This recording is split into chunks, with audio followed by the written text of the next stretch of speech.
Assalamualaikum warahmatullahi wabarakatuh. Bismillahirrahmanirrahim. Alhamdulillahi rabbil alamin. Wa bihi nasta'inu ala umuri dunya waddin.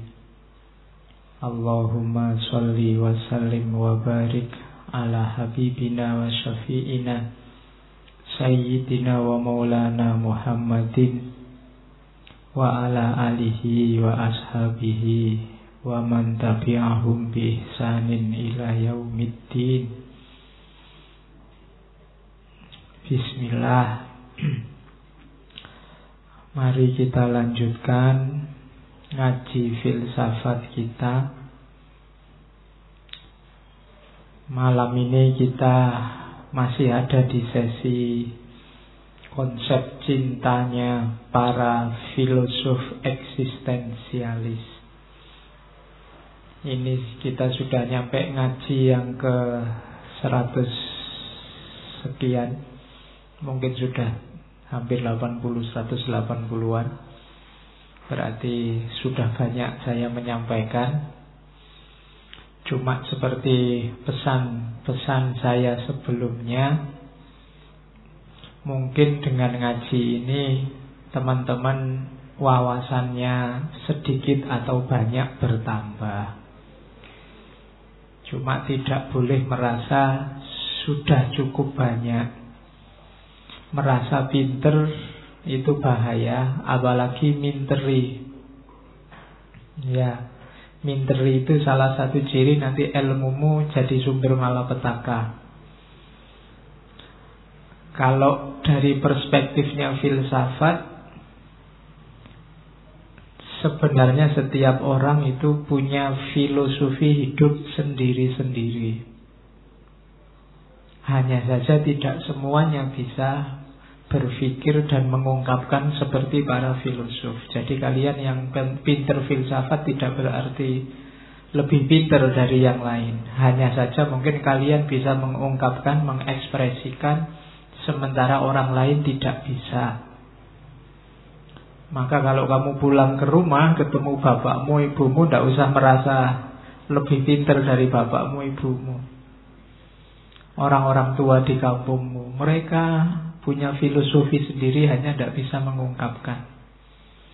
Pengalamannya pasti jauh lebih banyak daripada kalian. Maka tidak usah gaya, tidak usah tutur-tutur filosofis di rumah. Ya, kecuali dibutuhkan. Jadi kan kadang-kadang ada kalau kamu pulang kampung terus wah ini tidak sesuai dengan kata-katanya Sokrates ini. Ya, nggak usah ya. Lihat situasi. Oke, karena filsafat itu salah satu fungsinya memang kritis. Tapi kritis itu tidak selalu melahirkan kritik. Jadi kritis itu tidak selalu dalam bentuk merendahkan atau menyalahkan. Kritik itu kan berawal dari ada sesuatu yang porsi dan proporsinya tidak pas. Terus kita tunjukkan mana yang pas. Jadi pikiran-pikiran filsafat yang kita koleksi di kepala kita itu, kalau kita kritis, nanti kita menggunakannya sesuai situasi yang kita hadapi. Saya sering bilang analoginya seperti senjata. Jadi kapan kita harus pakai kapak, kapan harus kita pakai pistol, kapan kita harus pakai silet, kapan gitu. Kalau cuma motong kertas kan cukup silet, tidak butuh pistol, tidak butuh kapak. Kalau motong kayu, motong pohon kita butuh kapak. Kalau bunuh musuh baru mungkin butuh pistol, kan gitu. Itu namanya senjata. Maka gagasan-gagasan filsafat yang kita ulas dari awal sampai belakang ini ya harus kita tahu dia itu senjata untuk konteks apa. Kita misalnya bulan ini ketemu para filosof eksistensialis. Para filosof eksistensialis itu gagasan-gagasannya bagus untuk membangun rasa percaya diri. dan kemandirian kita dalam hidup. Jadi pakailah sesuai porsinya. Nanti mungkin gagasan filosof yang lain yang berbau sufistik, yang berbau spiritual cocok untuk konteks yang berbeda. Jadi bukan ditabrakkan terus dicari mana yang paling benar, enggak. Masing-masing ada jatah benarnya sendiri-sendiri sesuai konteksnya. Mereka juga membaca dunia yang sama-sama kita hidup di dalamnya. Yo, sini mirip-mirip. Makanya tidak masalah kalian belajar dari mana saja, tanpa harus kalau ada yang tidak cocok ya dibuang. Saya bilang kan, belajar seperti ini itu anggap saja seperti makan gado-gado. Kalau yang cocok untuk tubuhmu hanya kupatnya sama tahunya, ya dimakan itu aja. Kalau kubisnya tidak suka karena terlalu banyak gas, tidak cocok sama kesehatanmu, ya disingkirkan. Kalau kerupuknya tidak suka, ya disingkirkan. Kalau suka telur ya dimakan, tidak suka ya disingkirkan kan. Rumusnya begitu. Jadi tidak harus mencak-mencak, wah ini orangnya sesat terus pikirannya mesti sesat kabeh kan. Kita sering begitu. Kita mengklaster-klaster dari orangnya. Oke. Malam ini kita ketemu beliau Al-Mukarram Syekh Jean-Paul Sartre. Ya lah, bahasa di Perancis ini sudah levelnya Al-Mukarram. Karena waktu Sartre meninggal itu yang datang banyak sekali. Diperkirakan 50.000 orang lebih. Jadi kalau ada, saya tidak tahu hadis apa-apa, kalau orang meninggal diantarkan 40 orang aja sudah dosanya diampuni. Dosanya Sartre diampuni jelas. Kalau hanya parameternya itu loh ya. Karena yang mengantarkan waktu pemakamannya luar biasa banyak. Meskipun Sartre ini gaya hidupnya tidak terlalu merakyat. Sartre ini kalangan borjuis kalau zaman itu. Cara berpikirnya agak sinis, nyinyir sama realitas. Tapi di situ keistimewaannya. Beliau filosof, penulis drama, kritikus sastra. Dulu kita waktu sesi filosof eksistensialis sudah pernah saya sampaikan, sayangnya rekamannya gagal. Itu yang membuat saya ditagih banyak orang tiap hari, Sartre-nya mana? Ya wis tak ulang sekarang beberapa. Nanti kita antarkan agak panjang di eksistensialismenya. Kelihatannya ada beberapa yang hilang lagi. Kayak Foucault itu kelihatannya dulu merekamnya juga gagal. Ya entah kapan-kapan nanti kita ulang. Tidak masalah, tidak usah dipaksa-paksa harus segera. Pokoknya manut wae. Sak senengnya saya ya. Nyampe pada saatnya. Yang pesen tema banyak sekali. Saya sampai lupa tema apa aja yang dipesen. Jadi pokoknya jalan aja. Semoga pada saatnya nyampe. Oke.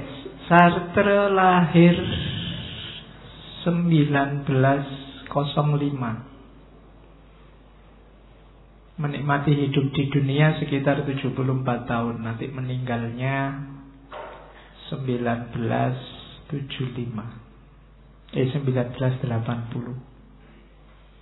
Jadi relatif panjang umurnya.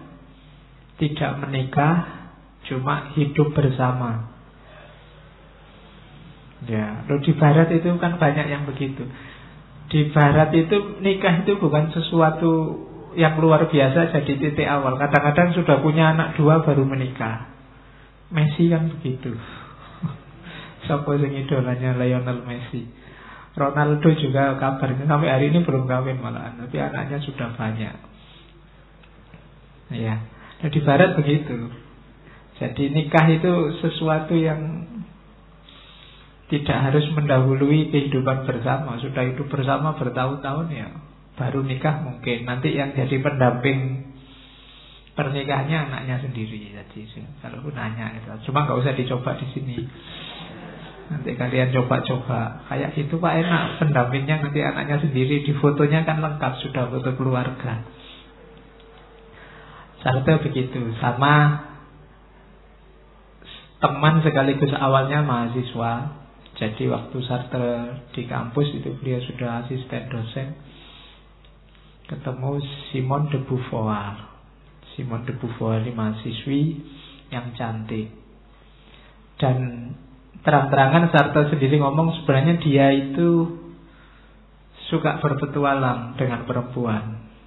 Ya, apa ya bahasa Inggrisnya ada istilah kalau dalam bahasa womanizer. Bahasa Jawa ini wedokan. Ya, jadi suka main perempuan. Dan nanti ada quote-nya menunjukkan bahwa jane saya belajar filsafat itu targetnya satu, untuk menarik perempuan. Karena filsafat itu keren. Oke, jadi ya nanti pandangan-pandangannya tentang cinta sangat diwarnai oleh gagasan eksistensialismenya dan hubungannya dengan Simone de Beauvoir. Hubungannya ini unik, ya ndak kawin ya. Jadi yang penting merasa saling jatuh cinta dan tidak saling ganggu, yang penting saling menyenangkan. Mau selingkuh ya monggo asal tidak bohong. Cara berpikirnya begitu. Makanya 2 minggu yang lalu saya bilang 2 tokoh terakhir kita pandangannya tentang cinta tidak sedahsyat tokoh-tokoh yang lain. Selama ini kan banyak tokoh lain nganggap cinta itu wow luar biasa. Kalau di tokoh-tokoh eksistensialis tidak gitu-gitu amat. Itulah Sartre. Nanti Sartre ini pengalamannya luas, pernah ikut Perang Dunia Kedua segala. Cuma dia bagian meteorolog, melihat situasi, lihat cuaca. Sempat di penjara juga 9 bulan, dari ditangkap oleh Nazi, di penjara 9 bulan. Cuma di penjara itulah nanti dia mulai baca-baca tulisannya Heidegger dan lain-lain. Jadi dia ngalami macam-macam. Cuma memang sejak kecil cerdas, agak usil. Nanti di kampusnya dia bikin intrik-intrik yang menyebabkan kepala sekolahnya, rektornya dipecat dari kampus. Itu Sartre. Jadi gaya hidupnya memang begitu.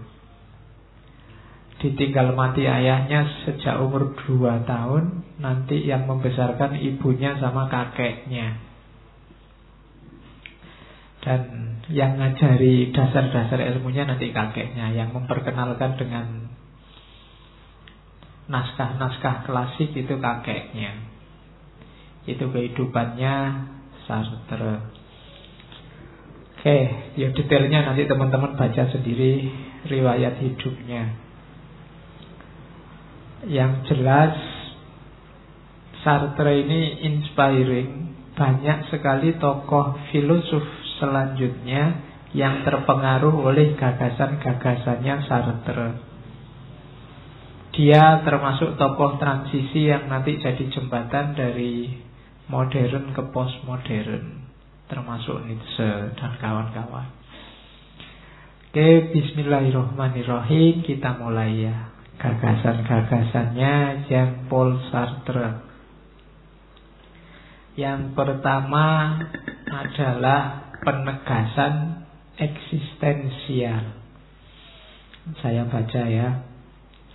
Katanya Sartre, manusia itu fokusnya tidak di esensi, tapi di eksistensi.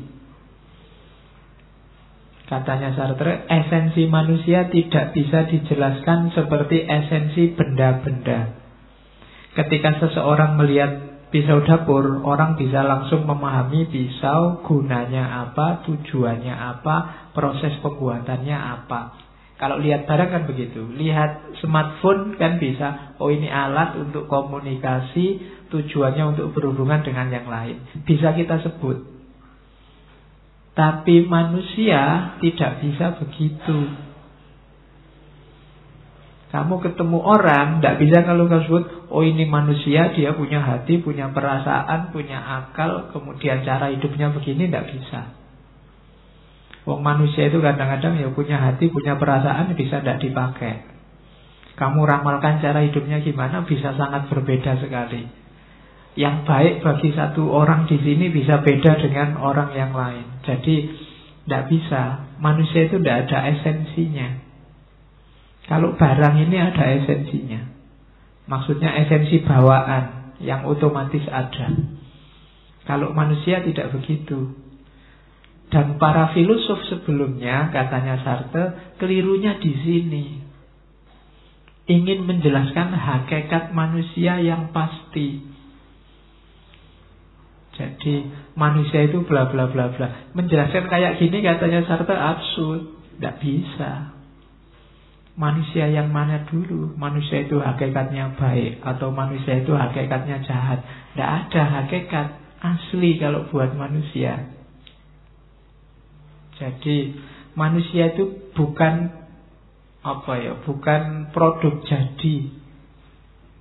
Jadi bukan diciptakan Tuhan sempurna terus itu dengan segala hakikatnya, tidak. Jadi manusia itu punya hakikat dari mana? Ya dari eksistensinya. Cara dia eksis. Caramu mengada kalau bahasanya Heidegger. Gitu loh.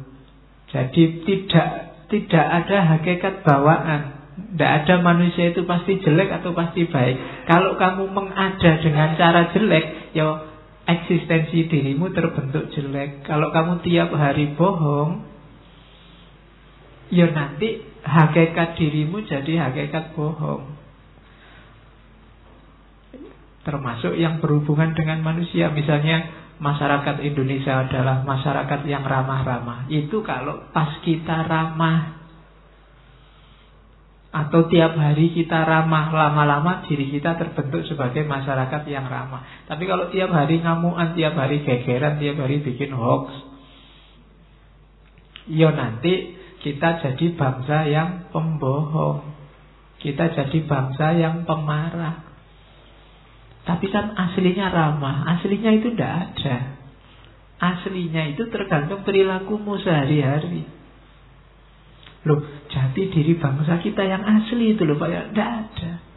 Kalau versinya Sartre, kamu sendiri yang bikin. Jadi manusia tidak ada esensi bawaannya, esensi pastinya. Esensimu dibentuk oleh eksistensimu. Kayak hadisnya Nabi itu, barang siapa bohong dan membiasakan bohong, maka dia termasuk seorang kadzab. Itu berarti kan dia membangun esensinya sebagai seorang pembohong. Barang siapa jujur, membiasakan diri jujur, dia terbangun dirinya sebagai seorang yang jujur. Itu dalilnya eksistensialisme. Nah, iya kan? Jadi itu Nabi ingin menunjukkan bahwa kamu itu apa tergantung yang kamu lakukan setiap hari. Tidak ada hakikat bawaan. Jadi itulah eksistensialisme namanya. Jadi kita tidak membawa nilai diri kita sudah jadi, tapi dia dibentuk oleh perilaku kita sehari-hari. Jadi manusia adalah semata-mata apa yang dibentuknya sendiri. Apakah dia lebih tinggi ahsanu taqwim atau asfala safilin, itu tindakan kita sendiri. Kita sendiri yang bikin. Jadi maka pencitraan itu sebenarnya sah-sah saja. Saya Pak bantu orang lain itu hanya pencitraan, tidak apa-apa wis, bantu aja terus. Lama-lama membentuk dirimu sebagai orang yang suka membantu. Mending kamu nyumbang tapi pencitraan daripada tidak nyumbang tapi ngeritik yang nyumbang. Sekarang kan gitu. Tidak bantu tapi kerjaannya ngeritik orang yang bantu sebagai pencitraan. Mending bantu meskipun pencitraan. daripada yang cuma ngomong aja ngeritik. Indonesia hari ini kan itu. Dan kita tidak usah deket-deket dengan dunia itu. Kita rumusnya kayak al-halalu bayyinun wal haramu bayyinun wa ma bainahuma, itu kan subhat. Rumusnya Nabi, barang subhat itu tidak jelas benar salahnya. Kalau orang wirai, orang sufi itu ditinggal. Maka tinggalkanlah segala yang tidak jelas. Karena saya khawatirnya hari ini kan berita bohong itu luar biasa. Yang ditangkap 1-2, tapi sebenarnya kan banyak sekali. Saya khawatirnya lama-lama kita tidak percaya lagi dengan berita. Padahal mungkin berita itu benar. Sekarang yang benar pun kita ragukan. Kenapa? Karena yang lain bohong semua. Itu sama kayak ceritanya Upin Ipin itu kan. Waktu ada penggembala nungguin kambingnya, terus dia bosen, pura-pura ada serigala teriak-teriak. Orang datang, alah saya bohong kok. Nanti gitu lagi, lama-lama orang tidak percaya sudah. Serigalanya datang beneran, dia teriak-teriak, tidak ada yang datang. Dan akhirnya kambingnya habis. Mungkin kita bisa sampai ke titik itu nanti, sampai berita-berita yang benar sekalipun orang tidak percaya, sehingga pada akhirnya kambing kita benar-benar habis. Jadi mungkin ada yang bikin skenario semacam ini, mungkin yang punya kepentingan untuk menghabiskan kambing kita. Makanya teman-teman hati-hati nyebar. Kita itu kan kalau ada berita yang nyerang kelompok yang kita tidak sukai, cepat-cepat kita share. Tidak peduli itu bohong apa enggak. Rumusnya kan sesederhana itu. Makanya hati-hati. Kalau belum jelas benar apakah itu benar apa salah, kalau dalam agama rumusnya dia masih syubhat. Syubhat itu orang yang baik ditinggalkan karena masih tidak jelas. Orang yang hati-hati ditinggalkan. Jadi tinggalkan yang syubhat-syubhat. Kalau ada berita apapun kamu belum yakin benar, simpan dulu sampai kebenarannya terbukti. Kalau mau berbagi silahkan berbagi. Karena kalau tidak, nanti masyarakat tidak percaya dengan namanya berita dari manapun sumbernya. Sekarang kan dari ustadz, dari kiai aja kadang-kadang kan kamu bantah. Apalagi ustadz yang tidak kamu sukai, mesti salah wis. Yang kamu sukai hanya ustadz yang kamu idolakan. Meskipun yang kamu idolakan ngomong jelek, kamu carikan argumen biar dia tetap benar. Akhirnya sekarang tidak karu-karuan, bolak-balik tidak karu-karuan, kamu bingung sendiri. Susah sekali memetakan persoalan, level-levelnya. Apakah ini level benar salah atau baik buruk atau sekedar pantas dan tidak pantas. Ada sebenarnya hanya level estetik, kamu naikkan dia ke level benar salah. Atau sebenarnya ini urusan etik, baik atau buruk, yang sifatnya kontekstual, tapi kamu anggap ini urusan benar salah. Yang benar atau salah kamu anggap hanya estetik, hanya urusan pantas dan tidak pantas. Oh ini bolak-balik tidak karu-karuan. Maka kamu hati-hati. Rumusnya agama menjauh. Kenapa? Menyangkut eksistensi kita. Tidak ada gunanya kamu merasa saya ini sudah orang baik, Pak Muslim sejati, sahadat sejak kecil, sholat tidak pernah putus. Tapi diiringi kegiatan eksistensial yang jelek, maka ya nanti terbangun esensi jelek dalam dirimu. Ini teorinya Sartre ini bisa sampai ke sana. Jadi eksis kita sebagai seorang Muslim yang baik. Terus ya itu quote-nya. Kalimat panjang tadi bisa diringkas, man is nothing else but what he makes of himself. Jadi tidak usah nunggu kamu jadi apa besok, tapi bentuklah dirimu untuk jadi apa sesuai yang kamu inginkan. Tidak usah nunggu, ala Pak ditunggu saja takdirnya besok kalau sudah. Kalau bagi Sartre tidak begitu rumusnya hidup. Kalau ingin kaya, berperilaku, bertindak seperti orang kaya untuk menuju kekayaan. Kalau ingin soleh ya berlaku, bertindak untuk menuju kesolehan. Kalau pingin apalagi jadi ilmuwan, jadi ulama, ya berperilaku, bertindak, melakukan segalanya sesuai yang jalan yang menuju keulamaan. Karena kita yang membentuk. Man is nothing else. Manusia itu tidak lain adalah apa yang dia buat untuk dirinya sendiri. Ya. Jadi man is nothing else but what he makes of himself. Jadi diingat-ingat kalimatnya Sartre ini untuk pedoman bahwa kita yang membangun diri kita sendiri. Silahkan kamu bentuk sesuai versimu. Syukur-syukur kamu bisa menampilkan versi terbaik dari dirimu.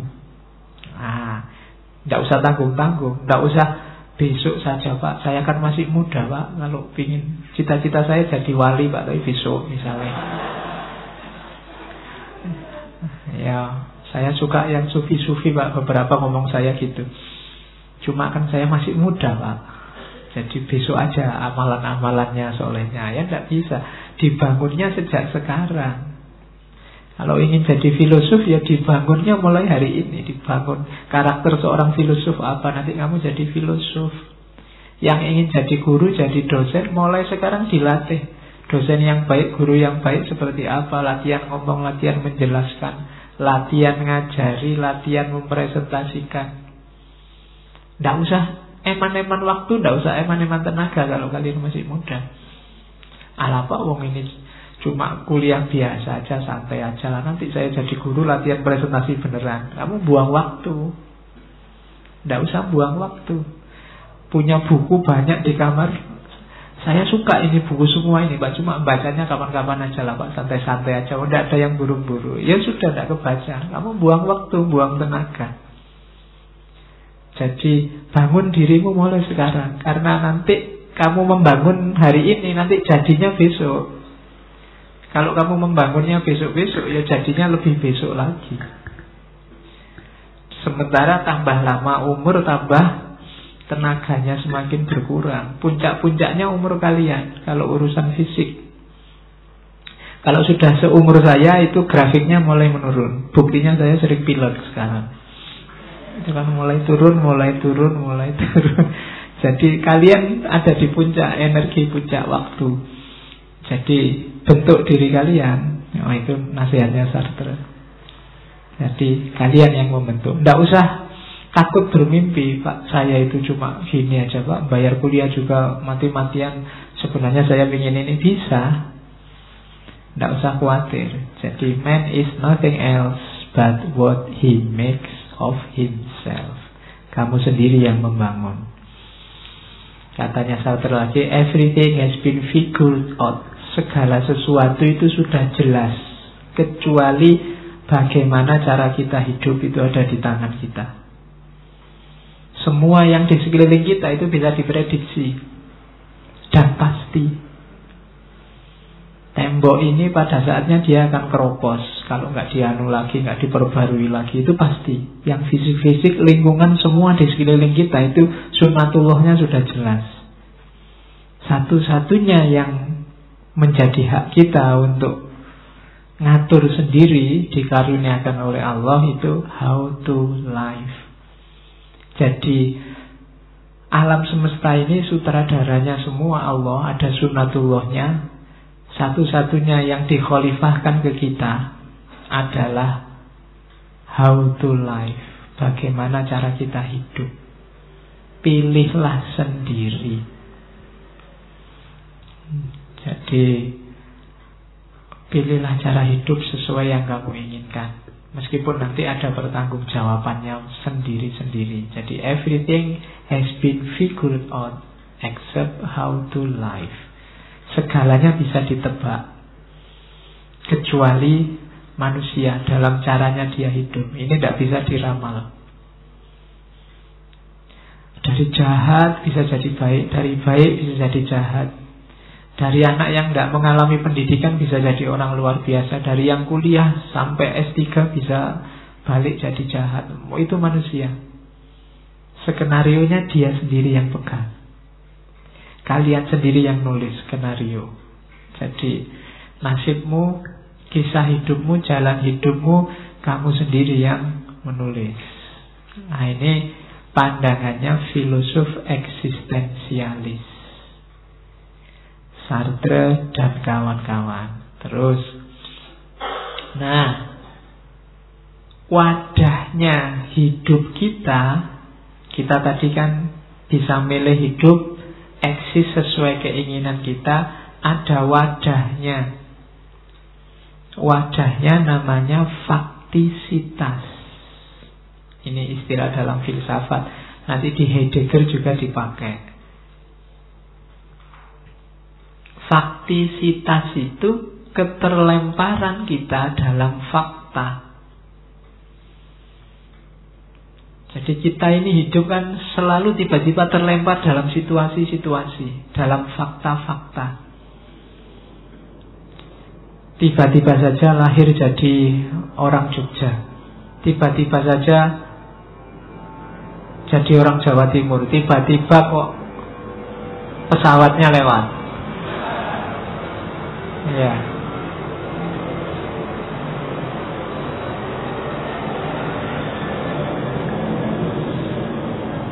Ya, pesawat lewat ini tadi kan fakta yang tiba-tiba. Itu kita terlempar dalam fakta berhadapan dengan suaranya pesawat.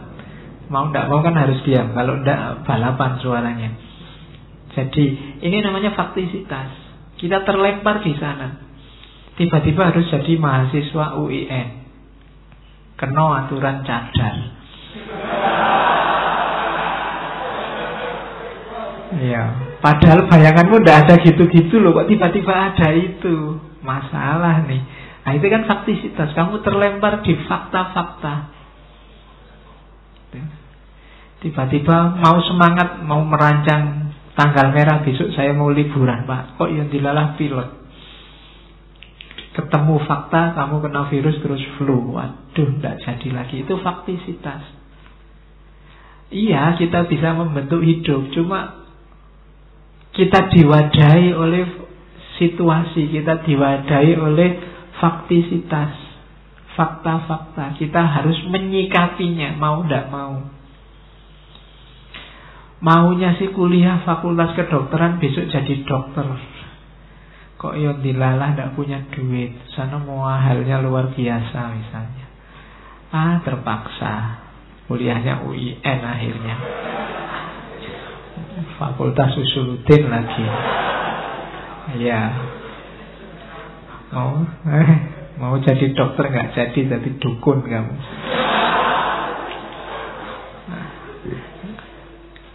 Itu kan fakta. Kamu terlempar di fakta-fakta yang harus kamu hadapi. Dicuekin bisa, ditiadakan bisa, dimanipulasi bisa. Tapi kan mau nggak mau kamu berhadapan dengan itu. Itu namanya faktisitas. Ya, faktisitas itu kalau Sartre, contoh yang pasti adalah kita berhadapan dengan orang lain. Ini kan fakta. Nah, ini juga fakta.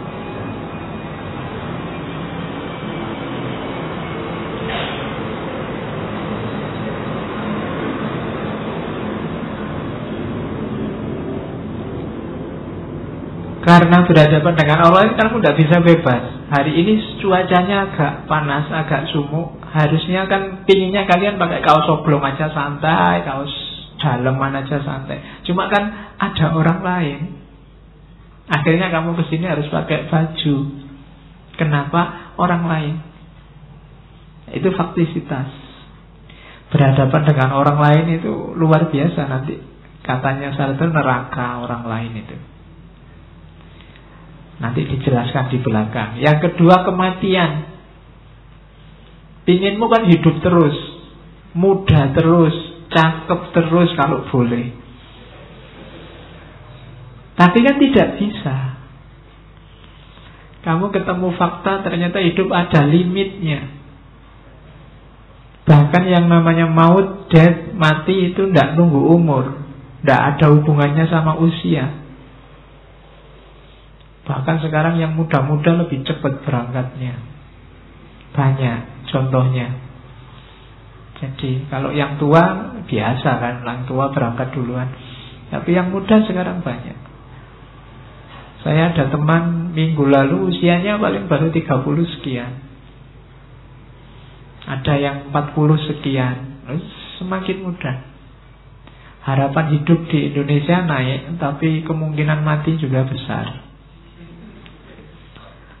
Iya, karena memang sekarang kan penyakit macam-macam, cuaca tidak bersahabat, gaya hidupnya agak jelek. Negara berkembang kan cirinya itu. Jadi gaya hidupnya ya kayak makannya, kayak saya tidak yakin yang ada di sini rajin olahraga. Karena filosofi kan biasanya malas. Ya, jalan kaki malas, kamu dekat aja kan pakai motor. Jadi ya gaya hidup yang baik biar sehat. Ya olahraga lah. Saya tidak tahu olahragamu kayak gimana. Kamu pagi-pagi waktunya olahraga ya kamu ngopi, ngerokok, belum bangun, lari pagi 9:30. Itu bukan lari pagi karena kuliah telat. Karena kamu ketiduran paginya. Oke, lawanlah faktisitas itu. Jadi kamu berhadapan dengan fakta. Kamu harus beruang, berwaktu, lingkungan. Itu kan faktisitas. Kamu tidak bisa menganggapnya tidak ada. Alapa orang lain dianggap tidak ada saja. Tidak bisa. Tetap jadi pertimbanganmu. Alapa mati dianggap tidak mati gitu aja. Tidak bisa. Tetap nanti batasmu adalah mati. Alapa ruang waktu tidak usah dipertimbangkan. Lingkungan dicuekin aja, tidak bisa. Ya kan? Ya kayak pesawat ini bolak-balik lewat kan gimana lagi?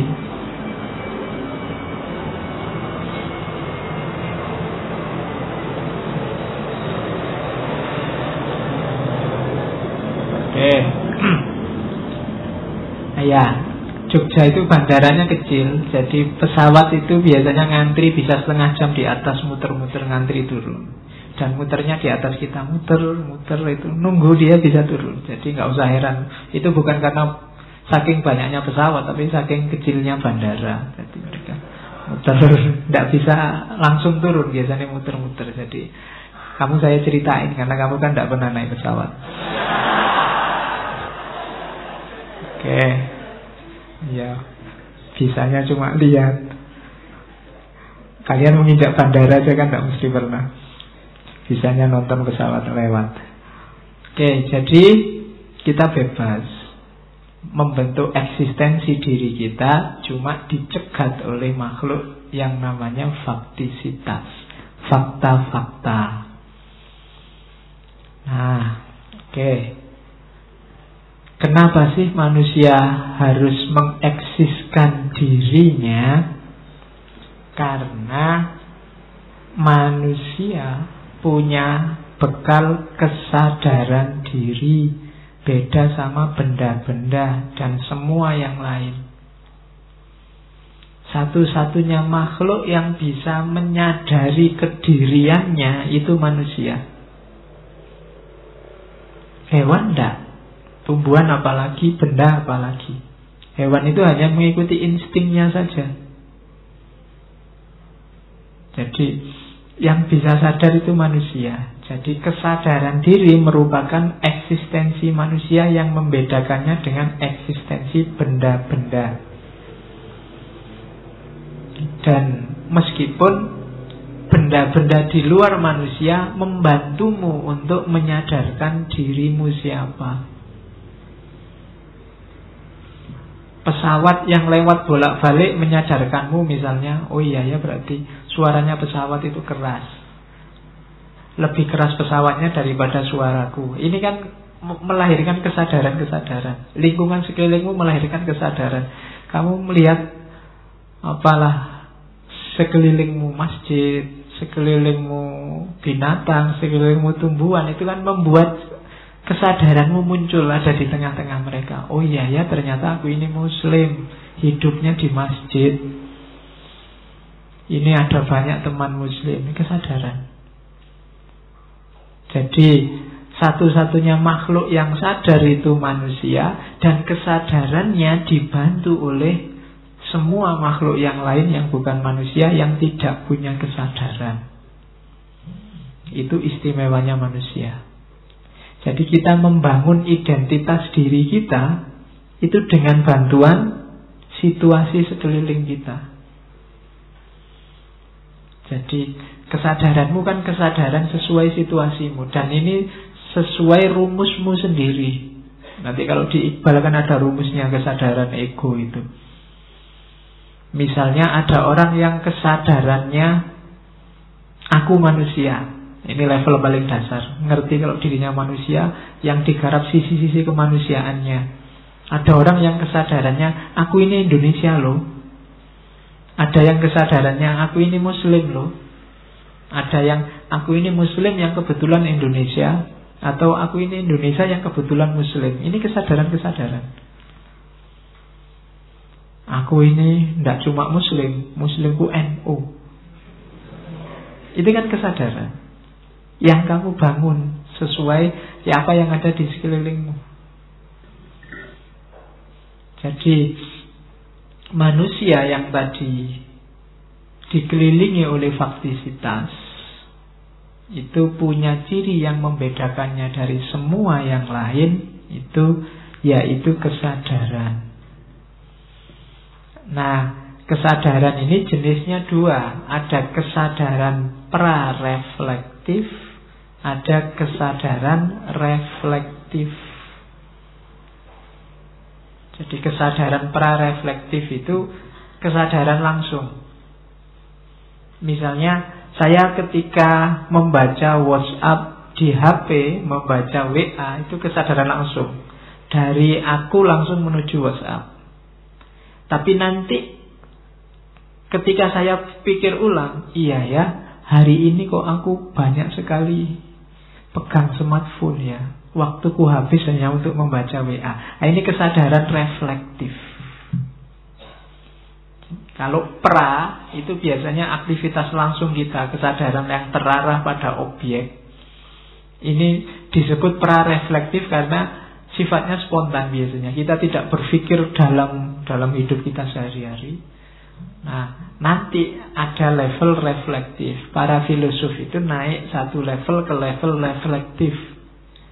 Sementara orang-orang yang tidak mau refleksi biasanya pokoknya hidupnya rasional, cuma spontan. Hidup rutin sehari-hari kayak biasanya. Reflektif itu kalau dalam agama setara dengan muhasabah, selevel dengan kontemplasi. Sehari ini aku sudah ngapain aja ya. Mulai bangun pagi sampai malam ini yang sudah saya lakukan apa? Yang bermanfaat berapa untuk diriku dan untuk orang lain? Yang sifatnya religius berapa, yang sifatnya duniawi berapa, prosentasenya berapa, mana lebih tinggi. Ini muhasabah, ini kesadaran refleksi. Hari ini saya kok terlalu banyak ngomong ya. Padahal terlalu banyak ngomong itu mesti banyak salahnya. Ini refleksi. Tapi waktu saya ngomong tadi, waktu saya bicara, waktu saya mengajar di kelas, waktu saya rapat, meeting, waktu saya diskusi sama teman-teman, kesadarannya masih prarefleksi. Jadi belum dipikir ulang, masih langsung. Hari ini kalian ngaji, memperhatikan slide, ini masih prarefleksi. Nanti pulang diangen-angen lagi, lah ya, tadi yang diomongkan itu apa ya, hampir 2 jam, saya gak paham-paham misalnya. Nah, ini refleksi. Tidak apa-apa, meskipun isinya refleksi, ternyata saya tidak paham yang diomongkan tadi apa. Nah, itu sudah refleksi, karena sudah level 2. Sudah tidak langsung. Jadi Sartre membedakan ada 2 jenis kesadaran. Jadi kalau bisa kita naik ke level refleksi.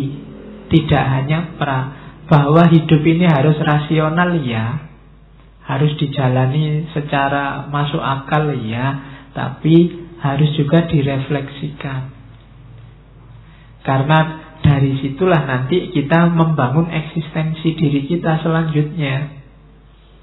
Oh, hari ini terlalu banyak bergurau, tidak seru, tidak enak. Bergurau itu sekali-sekali saja misalnya. Oh, hari ini terlalu banyak ngomong, tidak keren. Terlalu banyak ketawa, kurang anggun misalnya. Itu refleksi. Padahal saya cita-citanya kan ingin jadi orang yang berwibawa, yang kok malah banyak ketawa, ya salah berarti. Itu refleksi namanya. Dari refleksi ini kan orang terus merancang skenario hidupnya. Kalau tanpa refleksi, ya hidupmu rutin saja. Apakah tidak masuk akal? Masuk akal, tapi levelnya pra-reflektif. Biasanya tidak ada peningkatan, ya jalan begitu saja. Maka ayo membangun kesadaran ke level refleksi. Meskipun pra-reflektif ini ya juga sadar, juga sudah berbeda dengan binatang, dengan semua makhluk yang lain. Karena semua makhluk yang lain tidak punya kesadaran. Binatang itu tidak punya kesadaran tentang dirinya. Jangankan refleksi, pra-refleksi mereka tidak punya. Kalau binatang bisa refleksi, sekarang bisa ngalah-ngalahin manusia. Ya kan, ayam itu mungkin sudah sembunyi semua karena tiap hari kita sembelih. Iya, dia bikin pasukan untuk melarikan diri dari manusia. Kalau dia bisa mikir, wah, bayangkan berapa ratus ekor ayam kita sembelih setiap hari untuk kebutuhan kita. Itu kalau ayamnya bisa refleksi, ada filosof ayam satu aja. Itu dia bisa merancang pemberontakan pada manusia itu. Ya untungnya tidak mereka. Iya, itu bisa memberontak, itu bisa revolusi ayam, itu bisa. Iya kan warung di mana-mana kan menu utamanya kan itu. Lesehan-lesehan di pinggir-pinggir itu kan ayam semua. Bayangkan kalau ada satu ayam yang bisa refleksi, wah. Jadi manusia punya kesadaran. Nah, ini istilah yang terkenal sekali dari Sartre, être en soi.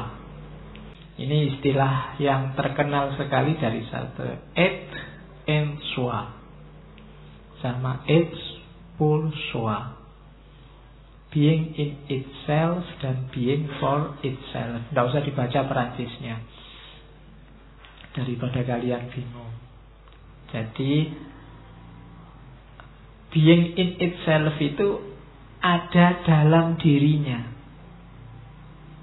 Sementara being for itself ada untuk dirinya. Jadi ada dalam dirinya itu ada yang tidak aktif, tidak pasif, tidak afirmatif, tidak positif, tidak negatif. Ada yang tidak sadar. Ya semua benda tadi yang bukan manusia itu être en soi. Jadi being in itself, dia tidak menyadari keberadaannya. Kebalikannya manusia. Manusia itu being for itself. Dia ada untuk dirinya.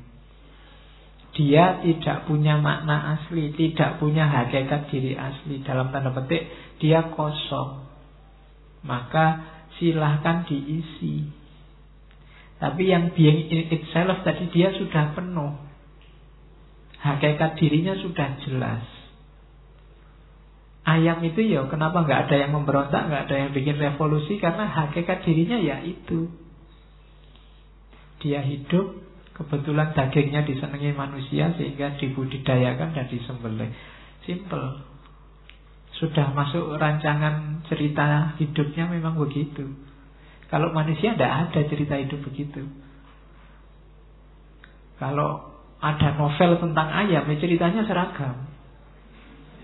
Ya orang barat bikin kartun bebek, kartun ayam, itu kan cerita memerankan sosok manusia dia. Ceritanya manusia. Ceritanya ayam yang asli itu ya monoton. Lahir, besar, cari makan, kawin, disembelih, mati, monoton. Tidak ada variasinya, tidak ada pacaran, melarikan diri, kemudian tidak ada. Semua seragam semua. Being in itself. Beda dengan manusia. Dia ini kosong dalam tanda petik.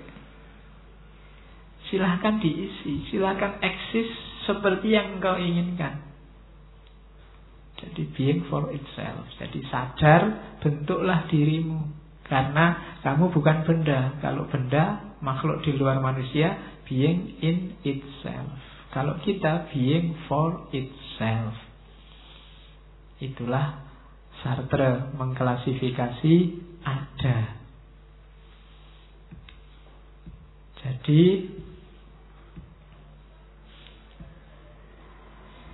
kesimpulannya apa? Manusia bukan sesuatu. Jadi manusia itu sejelek apapun situasinya, serendah apapun IQ-nya, EQ-nya, dia tetap unik sebagai manusia dan tidak bisa disamakan dengan yang bukan manusia, dengan segala sesuatu. Dan setiap manusia itu unik. Segala yang terjadi adalah selalu miliknya. Yang terjadi padaku ini ya milikku. Setiap orang punya pengalaman eksistensial sendiri-sendiri. Setiap orang jadi manusia versi dia sendiri. Termasuk kalau ada yang bilang saya tidak ingin jadi manusia lagi, bosan saya jadi manusia. Itu ya perilakunya manusia yang bisa begitu. Ya, ayam tidak bisa, saya bosan jadi ayam, tidak bisa. Hanya manusia. Yang bisa tidak manusiawi itu manusia. Ya, maksudnya binatang tidak bisa. Dia sesuai hakikatnya. Yang tidak manusiawi itu selalu manusia. Jadi manusia, maka dia unik, jangan diseragamkan. Setiap orang unik eksis sebagai dirinya sendiri-sendiri. Hadirin semua yang hari ini hadir untuk ngaji, ngajinya sama loh, di depan saya semua. Tapi pengalamanmu masing-masing, penghayatanmu masing-masing terhadap ngaji ini beda-beda. Penangkapanmu masing-masing beda-beda. Itulah uniknya manusia. Selalu ngaji versimu sendiri-sendiri. Makanya saya sering ngomong, kalau masing-masing saya suruh nulis, apa sih ngaji filsafat ini bagi kalian? Tulisan dari sekian banyak kepala, insya Allah kesannya beda-beda. Kenapa? Karena begitu kalian alami, selalu pengalaman itu jadi milik masing-masing orang. Jadi milikku sendiri. Jadi jangan menyamakan manusia dengan yang bukan manusia. Karena manusia, apapun situasinya, pasti dia unik. Karena dia punya karakter kesadaran tadi yang juga unik. Oke, terus. Nah, tadi dasarnya. Sekarang cirinya manusia yang lain, dia terbuka dan dia dikutuk untuk bebas. Katanya Sartre, bebas itu kutukan. Jangan dikira bebas itu menyenangkan. Jadi manusia adalah makhluk yang bebas menentukan hakikatnya sendiri, bebas menentukan jalan hidupnya. Namun di sisi lain, hal tersebut justru menjadi satu kenyataan yang mengerikan. Kenapa? Ya karena bebas tadi. Berarti kita harus milih. Milih kan enak Pak, iya, tapi milih kan tidak berhenti di milih. Kita juga nanti dituntut siap menanggung resiko dari pilihan itu dan bertanggung jawab terhadap pilihan itu. Jadi kita ini aslinya, hakikinya bebas, full bebas 100%. Cuma jangan senang ketika kamu bebas. Bebas itu kutukan. Lebih enak ayam tadi, tidak usah capek-capek mikir, dijalani aja seneng-seneng mati, tidak masalah, selesai. Kalau kita kan harus milih, dan pilihan itu nanti ada pertanggungjawabannya. Semua pilihan ada resikonya.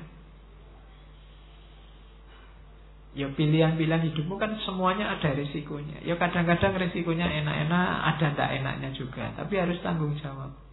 Karena kita milih sendiri, resikonya harus kita tanggung sendiri. Dan kita kan tidak bisa milih, saya milih resiko yang ini saja, tidak bisa. Kita ketemu dengan tadi faktisitas. Kalau bisa ya, nikah itu tidak usah pakai belanja sama istri lah Pak, eman-eman duitnya. Mau begitu, tapi begitu kamu nikah ada konsekuensinya. Harus ngasih nafkah istri. Itu konsekuensi.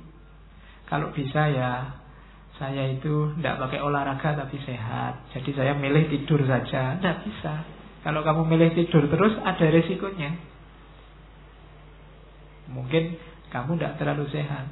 Kalau bisa ya, biasa yang irit makan itu tidak usah 3 kali lah Pak. Sekali aja tapi cukup untuk sehari misalnya. Tidak bisa. Dan ini pilihan-pilihan. Dunia ini kita yang membentuk, kita yang milih, tapi siaplah menanggung resikonya. Saya pernah membaca dulu zaman mahasiswa, Kompas zaman lama. Jadi pilihan hidup manusia, bahkan efeknya ke manusia.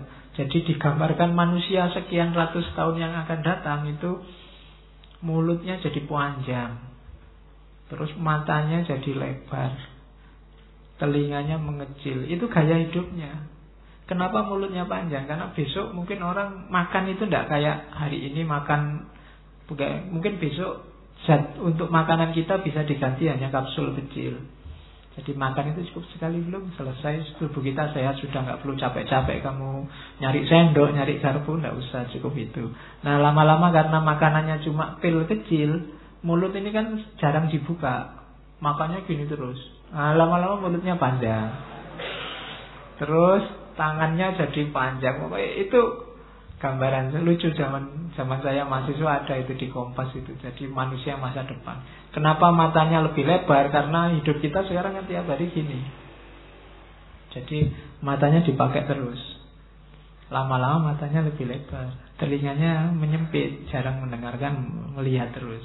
Visual terus kan, kita berhadapan dengan realitas visual. Jadi nanti kita persis alien pada akhirnya. Jadi yang digambar di film-film itu. Dan dadanya besar, perutnya kecil. Kenapa dadanya besar? Terlalu banyak nyedot polusi. Sekarang kan polusi macam-macam, tidak cuma polusi udara, polusi suara juga kan. Nanti dadanya besar, perutnya kecil, tangannya panjang, mulutnya maju, matanya lebar. Persis alien. Nah itu pilihan-pilihan kita kan ada efeknya. Jadi kayak artis-artis itu milih operasi plastik, kelihatan cantik sekarang, tapi mungkin besok ada efeknya. Jadi apapun yang kamu pilih nanti ada efeknya. Kamu milih nakal hari ini, nikmati efeknya. Pilih merokok, nikmati efeknya. Pilih apa, segala pilihanmu itu nikmat. Kamu kan maunya pilihan saya itu efeknya yang enak-enak saja, tapi tidak bisa. Kamu ketemu nanti banyak faktisitas yang tidak kamu kehendaki, tapi memang itu cirinya bebas, tapi kebebasan itu kutukan. Misalnya menurutmu hari ini misalnya model celana orang suka yang sempit-sempit itu kan, meledat-meledat itu kan. Wah itu yang kayak gitu kelihatannya keren Pak. Tidak apa-apa, pilih celana model ketat, keren. Resikonya kalau kamu mau nyopot, mau pakai susah. Itu kan resiko namanya. Jadi pingin bebas silahkan, tapi siaplah tanggung jawab. Itulah kenapa hidup ini kutukan. Man is condemned to be free because one thrown into the world, he is responsible for everything he does. It is up to you to give life a meaning. Jadi hidup manusia itu dikutuk untuk bebas. Karena begitu dia terlempar ke dunia, begitu dia hidup di dunia, Dia bertanggung jawab terhadap apapun yang dia lakukan. Dan terserah kamu untuk memberi hidup makna. Kamu maknai apa hidup ini? Kamu jalankan sesuai keinginanmu, monggo. Tapi siap-siap tanggunglah resikonya. Minum teh, minum kopi terus-terusan, saya suka yang manis-manis. Nah, ada resikonya. Hati-hati diabetes. Kamu pinginnya ya manis-manis, ya ndak diabetes gitu loh Pak, kan enak. Ndak bisa. Itu sudah resiko. Jadi itulah resiko dari kebebasan. Jadi ternyata bebas itu ndak enak kalau versinya Sartre. Lebih enak kamu ndak usah milih, dipilihkan, kan nggak tanggung jawab. Binatang itu kan ndak ada tanggung jawabnya. Yang dia lakukan dorongan insting. Ndak ada orang menyalahkan binatang. Ndak ada bebek diajukan ke pengadilan karena memperkosa temannya, ndak ada. Karena yang dilakukan oleh bebek bukan pilihan bebasnya. Wah, itu kekerasan itu terhadap bebek perempuan. Ndak apa-apa. Itu instinktif.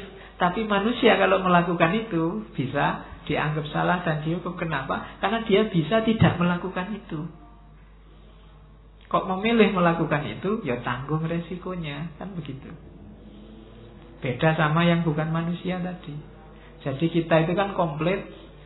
Sama Allah dikasih segala macam potensi. Untuk baik bisa, untuk jahat bisa, untuk nakal bisa, untuk soleh bisa. Tergantung kita aktualkan yang mana, kita eksiskan yang mana. Jadi it is up to you to give life a meaning. Mau kamu hidupkan versi dirimu yang apa? Bisa. Pak, saya capek Pak jadi anak yang soleh, yang patuh. Saya pingin sekali-sekali jadi anak nakal. Loh, itu kamu punya potensi, bisa. Nggak usah minta izin. Tapi kan gitu, tanggung sendiri resikonya. Karena setiap pilihan bebasmu di sana mengikuti tanggung jawab dan resiko. Itulah maka manusia dikutuk dengan makhluk yang namanya kebebasan.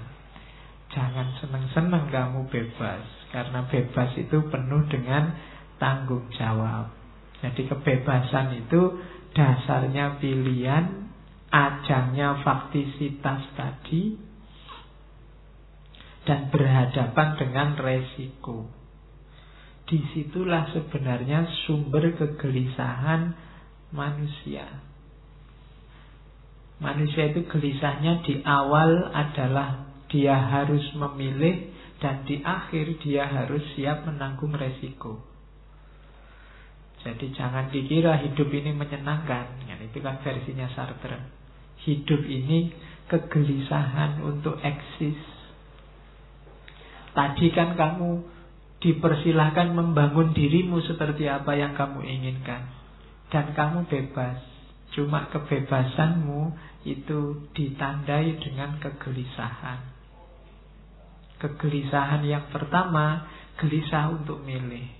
Kegelisahan yang kedua, gelisah untuk menanggung akibat, bertanggung jawab terhadap resiko dari pilihanmu. Nah, ini rumusnya kayak minggu lalu Schopenhauer itu yang agak pesimis bahwa hidup ini tidak indah.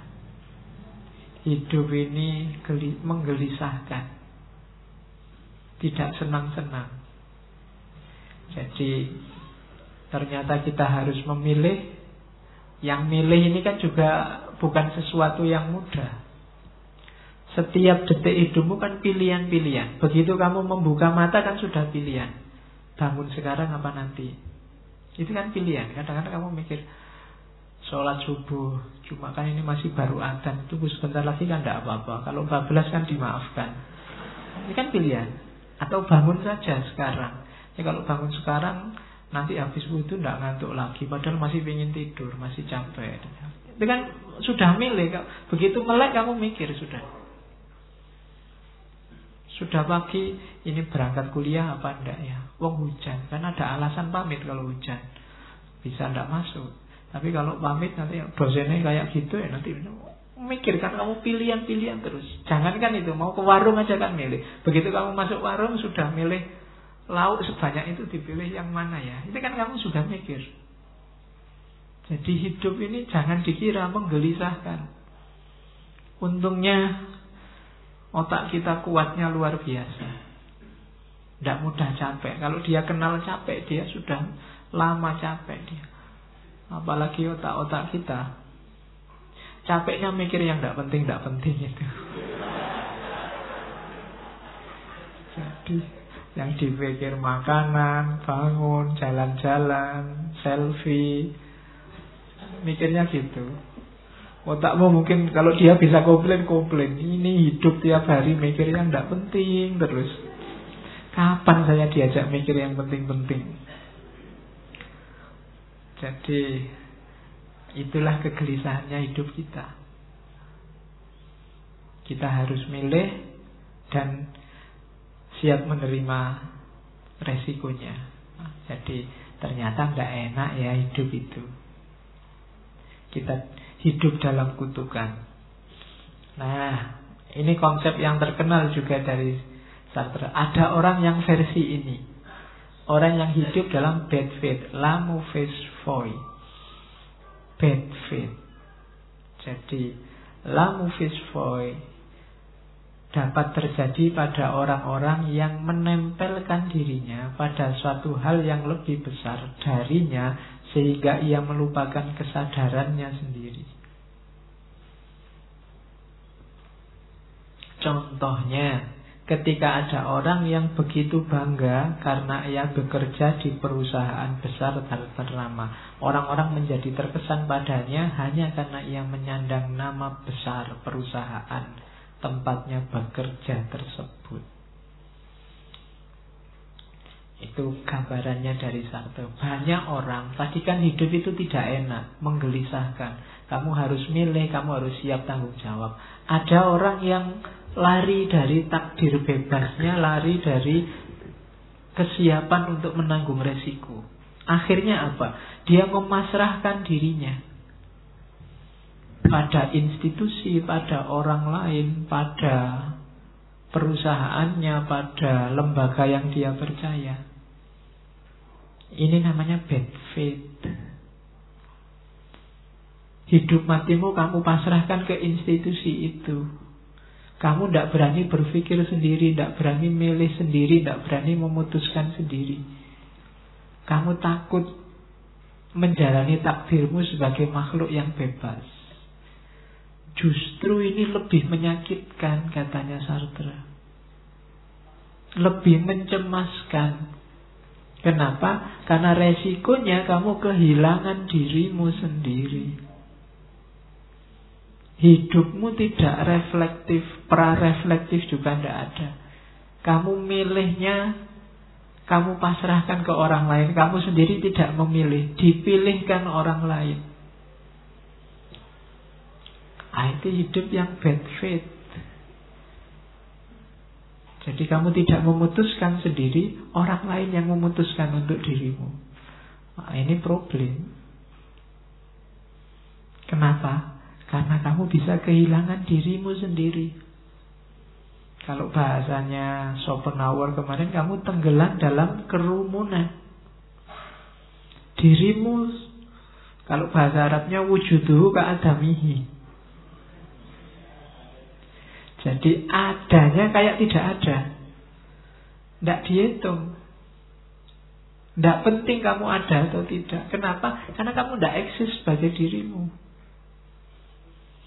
Kamu hanya nambah jumlah. Nambah jumlah itu cuma ngeramen-ngerameni, cuma bikin rame aja. Tapi eksistensimu tidak ada. Nah, itu namanya kamu terjebak dalam bad faith. Padahal kamu bisa milih sendiri. Ngaji ini kalau kalian hanya ikut-ikutan, daripada nganggur, Pak. Diajak teman. Resiko saya jadi takmir, terpaksa harus ikut ngaji. Ya kan? Berarti apa? Ngaji ini bukan pilihanmu. Dipilihkan oleh institusimu. Ketakmiran. Iyalah, bahasanya kan ketakmiran.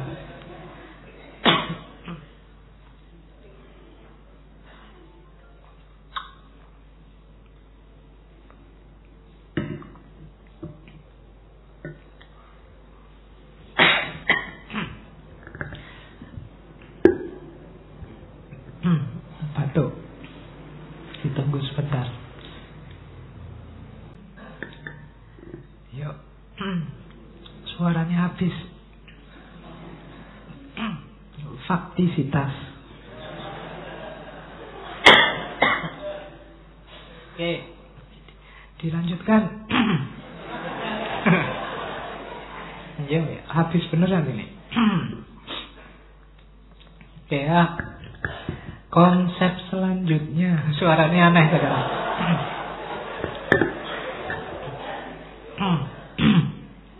Nanti yang mendengarkan rekaman jadi bingung. Suaranya ganti mesti. Oke, dilanjutkan oleh Sartre. Jadi bahayanya apa? Nasib buruk kita dalam faktisitas berhadapan dengan orang lain adalah orang lain. Suaranya berubah sekali ya. Iya. Orang lain jadinya kayak neraka.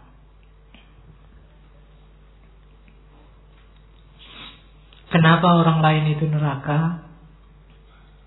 Karena orang lain selalu memposisikan kita sebagai objek.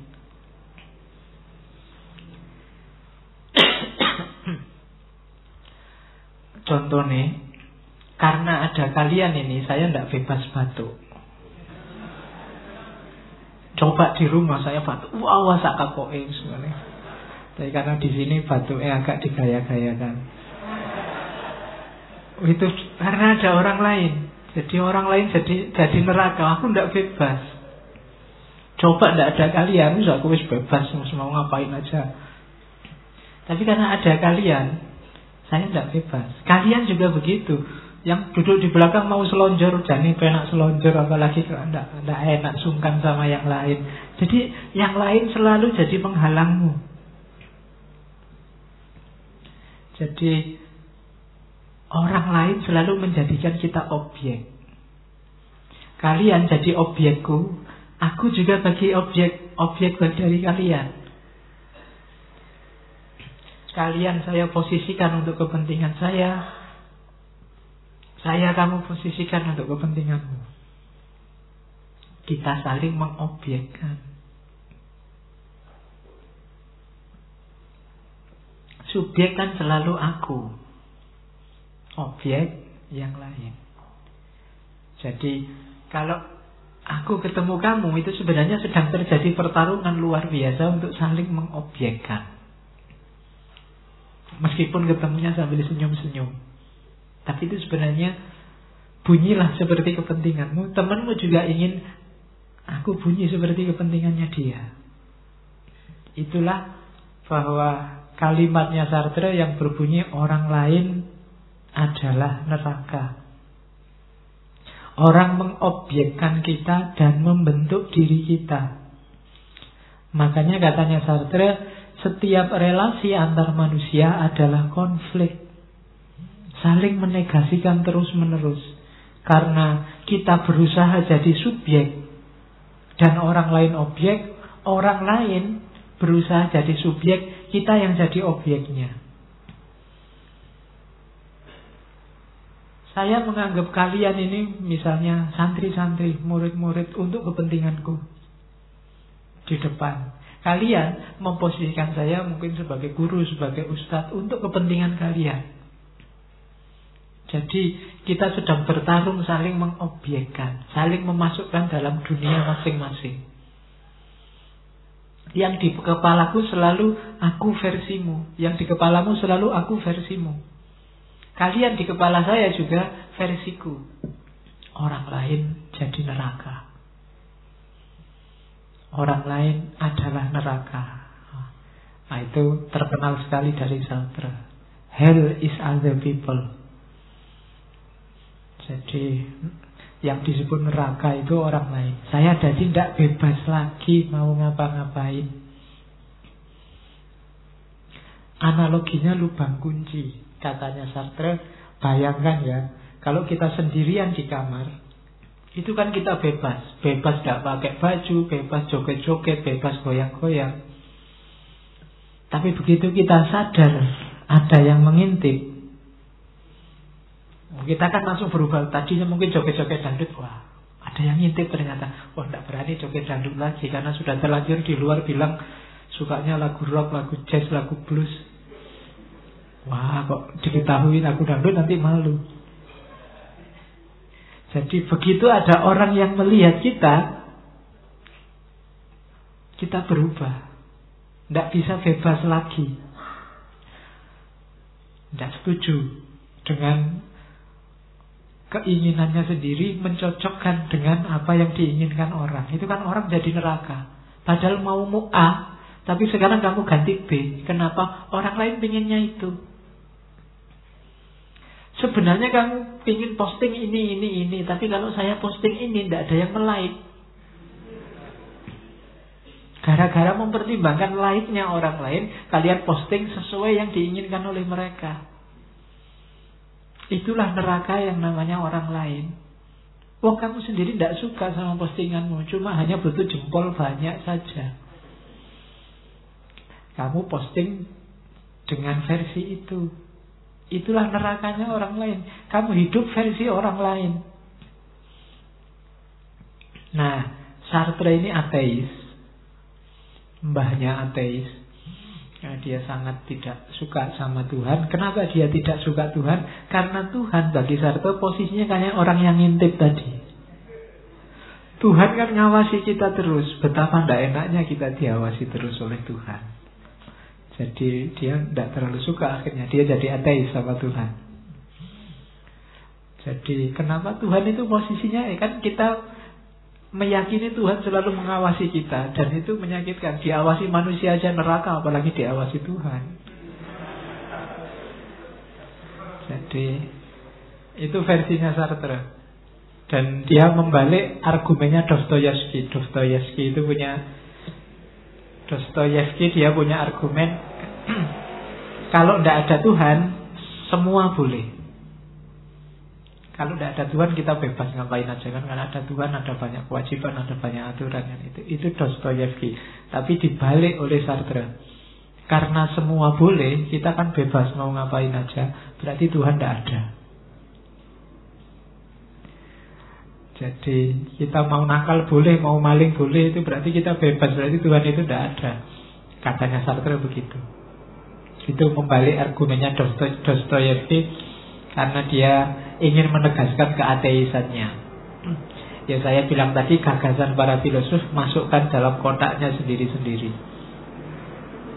Bagian-bagian yang tidak cocok dibuang. Bahwa orang lain sering merepotkan kita, iya. Itulah makanya agama Islam menekankan kita hati-hati dengan muamalah ma'al makhluk. Hubungan kita dengan orang lain harus baik, biar kita tidak jadi neraka bagi orang lain. Kehadiran kita tidak menyusahkan orang lain. Itu diantara gunanya agama di situ. Makanya Nabi wanti-wanti, cirinya muslim yang baik itu salimal muslimuna min lisanihi wa yadihi. Muslim yang lain itu selamat dari tangannya dan dari mulutnya.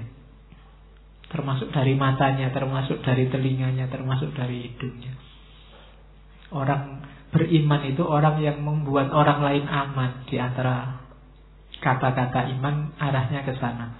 Jadi dalilnya orang lain adalah neraka itu. Jadi kita harus baik sama orang lain. Kenapa? Jangan sampai kita jadi neraka beneran. Orang lain sudah terbatasi dengan kehadiranmu. Enak-enak nonton TV ada tamu, kan terbatasi.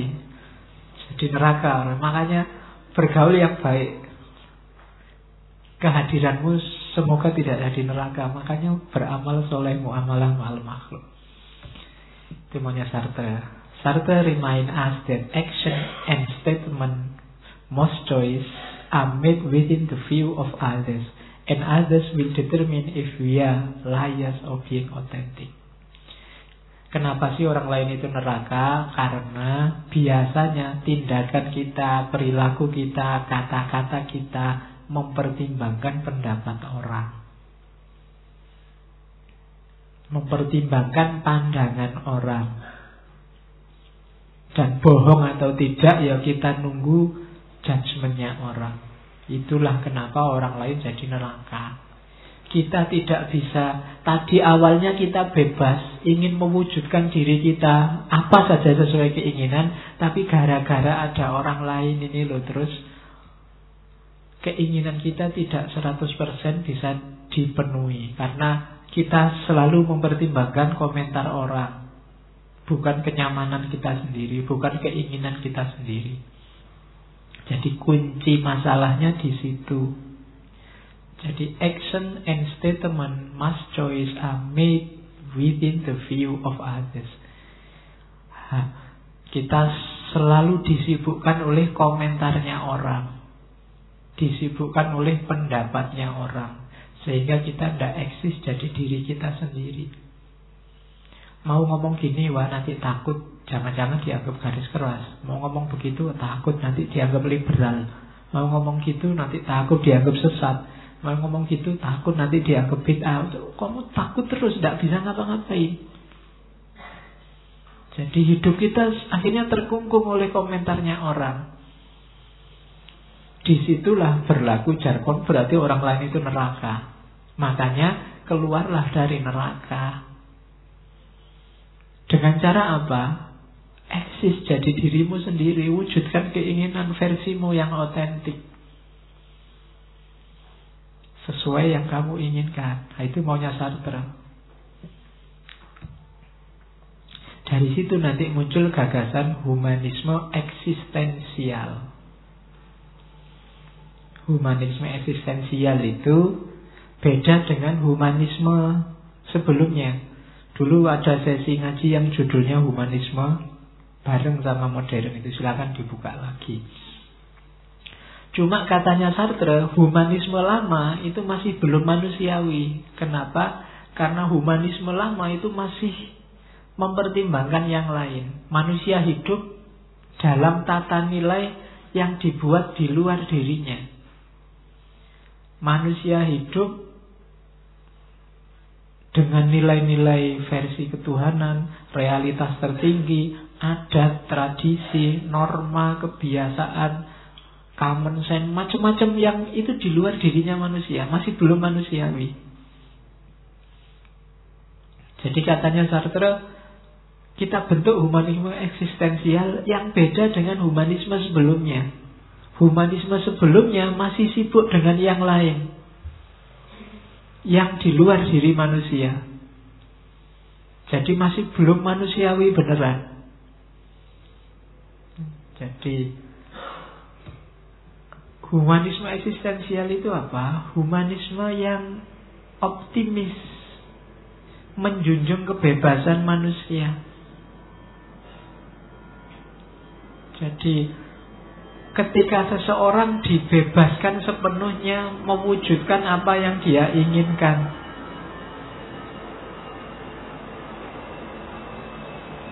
jadi manusia aktif jadi manusia.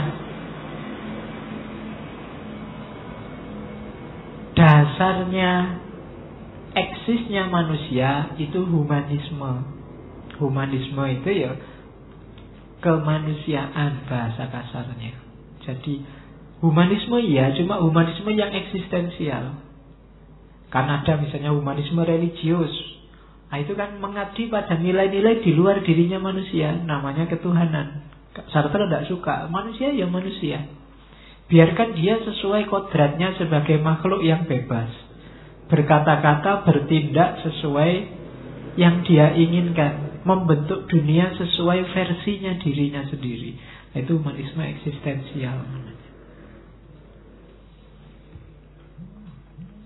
Bikinlah kerajaan manusia, bukan kerajaan Tuhan.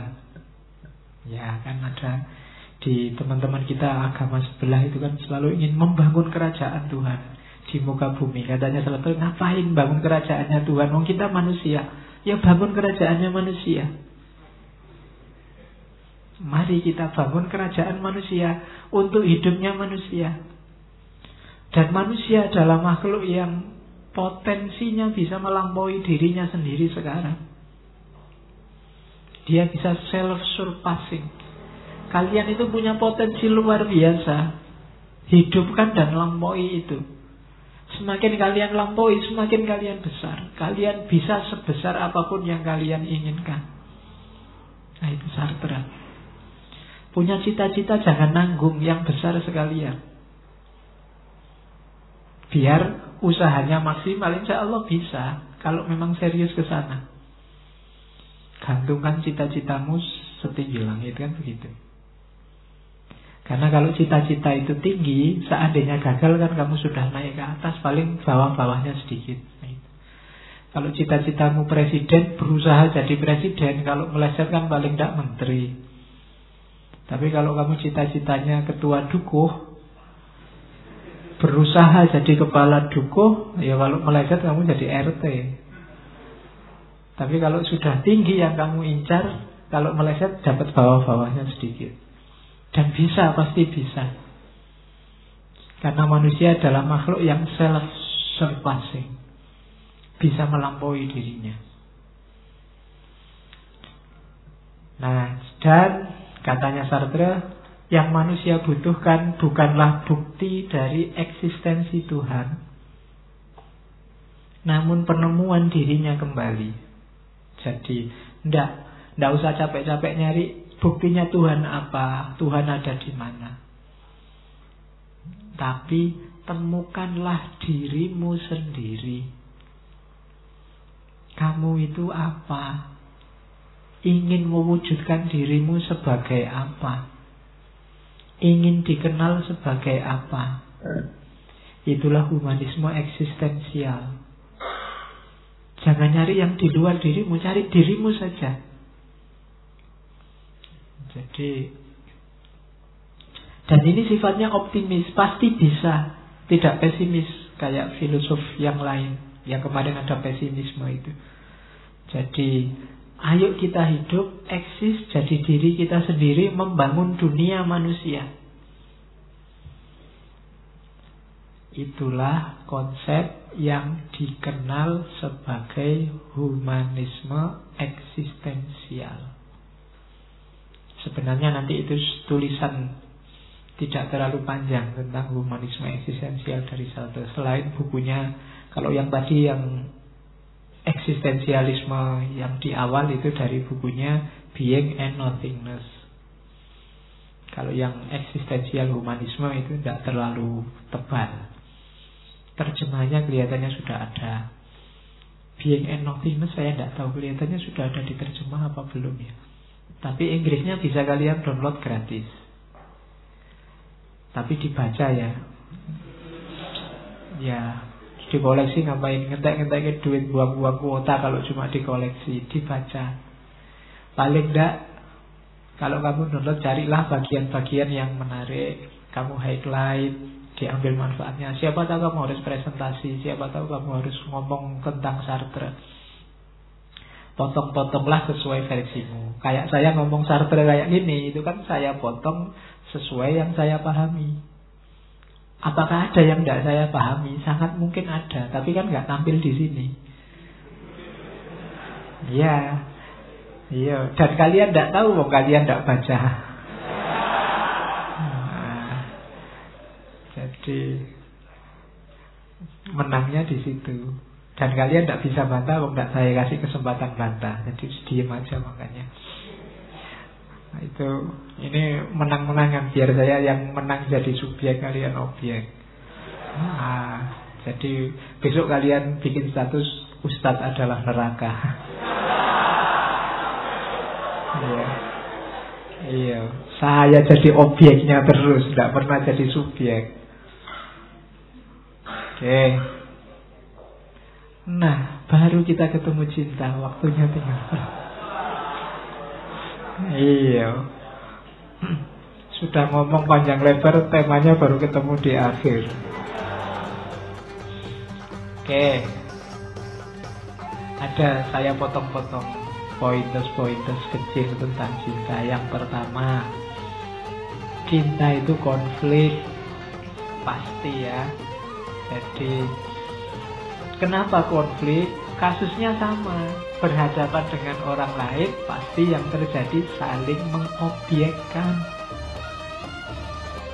Sudahlah, rumus-rumus cinta itu agung. Tanpa pamrih, tanpa apa, tidak bisa. Begitu kamu ketemu dua individu, dua subjek, yang terjadi saling mengobjekkan.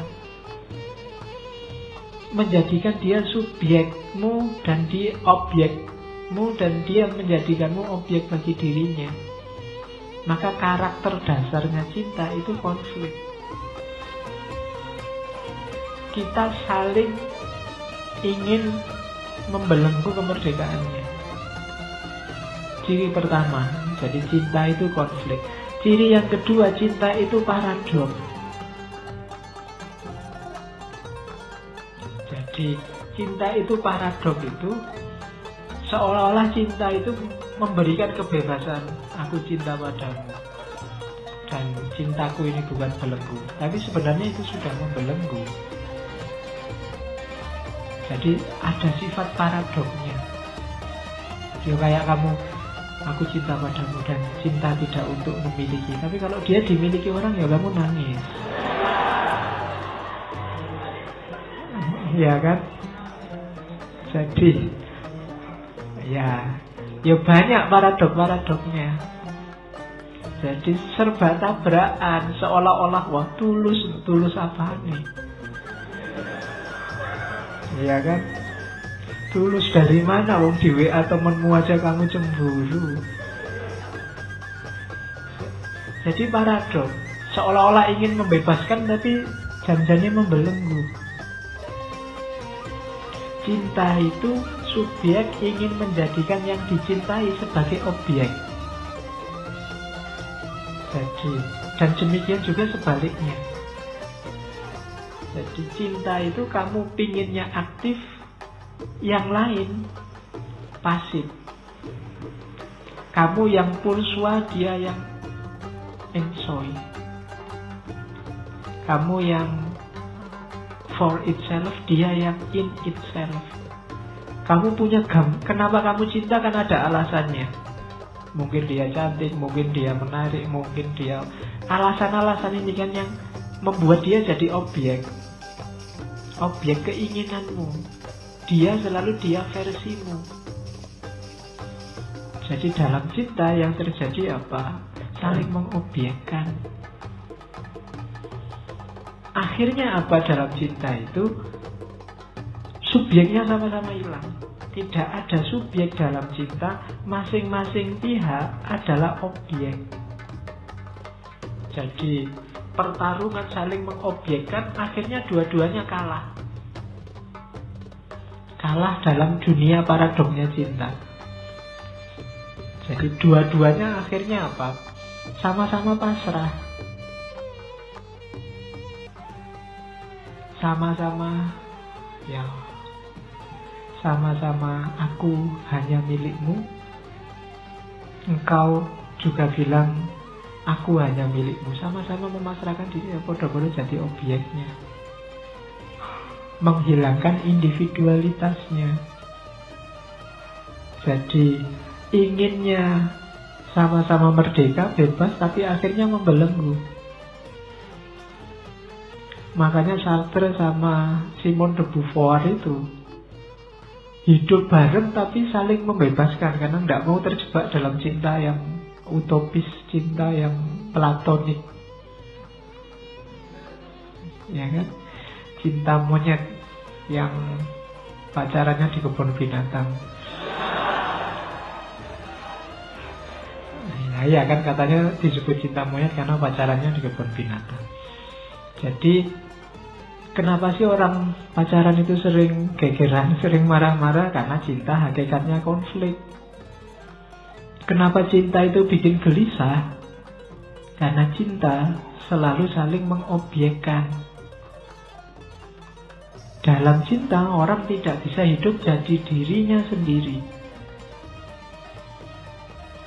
Ya kan? Dia selalu ingin versi yang diinginkan oleh yang mencintai dia. Kenapa dia begitu? Khawatir kehilangan. Begitu pacarnya bilang, aku suka lo kalau kamu pakai baju merah, nanti beli baju merah terus. Iya. Jadi padahal mungkin kamu ya tidak terlalu suka baju merah, tapi karena sudah dipuji baju merah, tiap hari pakai baju merah. Ya, nanti kalau dia bilang, aku bosan lihat kamu pakai baju merah, baru dibuang semua bajunya. Kamu tidak bebas. Kehilangan individualitas, identitas, kemandirianmu hilang. Jadi cinta adalah konflik, cinta adalah paradoks, cinta adalah pengobjekan. Dan pada akhirnya cinta adalah hasilnya kita semua jadi objek. Oke. Dan itu kalimat selanjutnya. Jadi saya potong-potong. Cinta adalah tanda kegagalan seseorang untuk memperhatikan, untuk mempertahankan dirinya sebagai subjek. Oh, itu enak.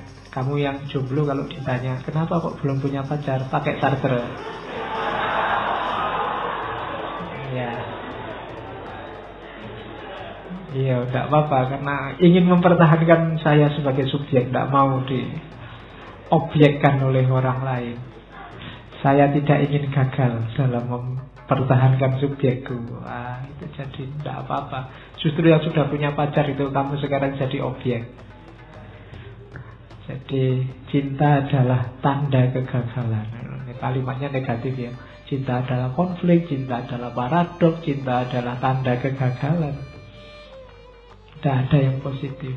Kenapa? Karena cinta dipandang membelenggu. Pada perkembangannya, cinta akan mentransformasikan dirinya sebagai entitas yang penuh dengan motif memiliki. Cinta selalu gandengannya harapan. Dan harapan puncaknya kan memiliki. Meskipun kamu bilang enggak, cinta tidak untuk memiliki. Tapi kalau bisa ya memiliki. Kalau tidak memiliki nanti kamu nyanyi lagu India. Ya kan? Jadi harus memiliki. Pada akhirnya begitu. Jadi setelah cinta ada harapan. Dan untuk mewujudkan harapan itu, dua-duanya akhirnya merelakan dirinya jadi objek. Selanjutnya cinta juga ternyata pengekangan kebebasan. Itu jelas sudah, tidak perlu diuraikan lagi. Cinta membuat kita terpenjara. Wong orang lain itu neraka, kok sekarang orang lain dijadikan teman bersama. Berarti jatuh cinta itu sama dengan masuk neraka.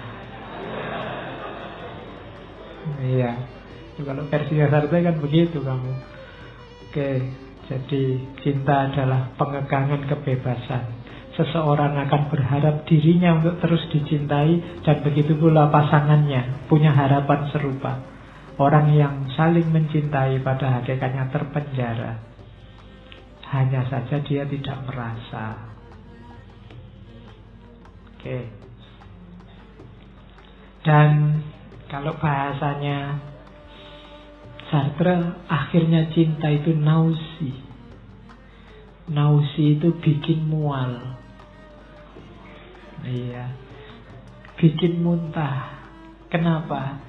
Karena orang yang mencintai hakikatnya ingin memiliki dunia orang yang dicintai, terjebak dalam dunia orang lain dan berada bagi orang lain, tidak bagi dirinya sendiri. Lanjutannya bad fit tadi. Kita eksis tapi tidak versi kita, tapi versinya orang lain. Dan terus begitu. Ini kalau bahasanya Sartre, akhirnya cinta itu nausi, memuakkan. Ada novel sudah diterjemahkan, novelnya Sartre yang judulnya Nausea. Jadi Nausea ini versi novel dari Being and Nothingness. Jadi ada roman atau novel. Orang yang melihat dunia sekeliling ini serba memuakkan. Kenapa? Orang tidak bisa bebas jadi dirinya sendiri. Terlalu banyak pagar, terlalu banyak aturan, terlalu banyak basa-basi, terlalu banyak sopan santun. Nausea. Jadi orang tidak punya identitas sebagai dirinya sendiri. Di mana-mana bad faith. Termasuk yang menyebabkan nausea adalah fenomena yang namanya cinta. Jadi ternyata bagi Sartre, cinta itu bikin mual, bikin memuakkan. Kenapa? Orang tidak bisa jadi dirinya seutuhnya gara-gara cinta. Nah, ini versinya Sartre. Bahkan puncaknya cinta yang namanya hasrat seksual itu juga sangat memuakkan. Kenapa? Karena mereduksi orang lain hanya di level tubuh dan dagingnya. Yang katanya cinta-cinta mendalam itu ya puncaknya di situ pada akhirnya. Dan di puncak itu manusia direduksi hanya di level daging dan tubuhnya. Dan itu ternyata kalau dalam hasrat seksual kan kita melihat orang lain kan level daging dan tubuhnya. Dan itu ternyata tidak cuma untuk orang lain, kita sendiri juga turun level ke level daging dan tubuh. Jadi begitu masuk ke level seksual, kita sama-sama turun kasta. Kita masuk ke ranah tubuh dan daging. Dan orang ada di level itu. Dua-duanya terus lupa kodratnya untuk saling mengobjekkan tadi. Ya, ini lebih parah. Hasrat untuk menaklukkan pun hilang. Orang kehilangan subjektivitasnya, kehilangan individualitasnya, kehilangan kebebasannya. Sejak awal sudah hilang. Nanti kalau nyampe titik ini, tidak cuma kehilangan diri, tapi turun kasta, turun level. Manusia hanya dilihat di level tubuh dan daging. Ya meskipun enak.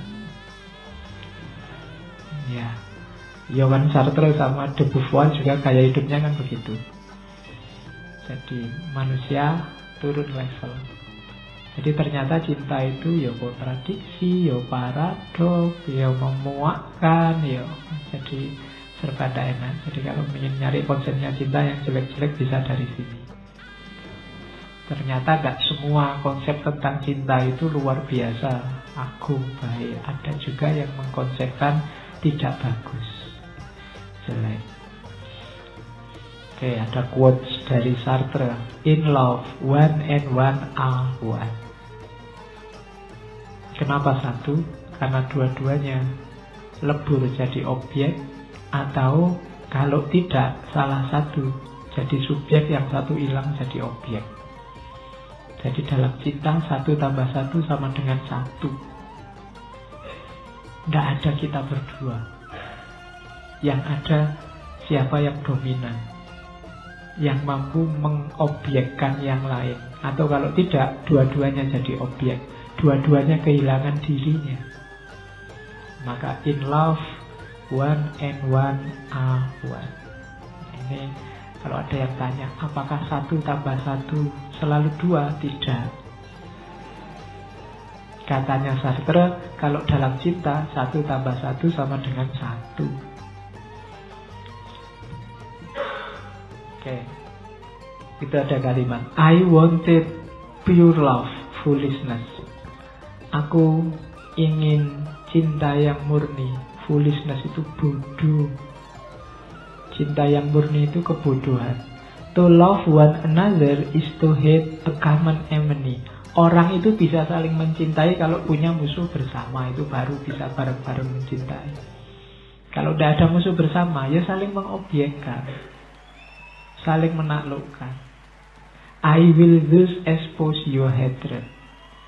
Karena kalau punya musuh bersama, kita saling mendukung, aku kemudian akan mendukung kebencianmu. Jadi kalau ingin orang itu, kalau ada musuh bersama baru bisa kompak, saling mendukung. Tapi kalau tidak ada musuh bersamanya, ya dia saling memakan. Makanya cinta yang kelihatan agung luar biasa kan cinta yang banyak musuhnya. Romeo and Juliet ada musuhnya, keluarganya, itu kan kompak dia, kelihatan indah. Tapi coba dia tidak ada yang ngelawan terus sampai kawin, kan gegeran sendiri mesti. Gegeran ngurusi anak lah, gegeran siapa yang kerja lah, gegeran mana, mesti gegeran sendiri. Kalau tidak ada common enemy ya tawuran sendiri dia. Jadi I wanted pure love, foolishness. To love one another is to hate a common enemy. I will thus expose your hatred. Bahkan katanya, ini yang belakangan kapan-kapan kita jelaskan. I wanted good, nonsense. Kebaikan itu nonsense. On this earth and in this time, good and bad are inseparable. Di bumi ini, hari ini, baik dan buruk itu tidak bisa dipisahkan. I accept to be evil in order to become good. Banyak sekali cerita, aku harus jahat dulu untuk jadi orang baik.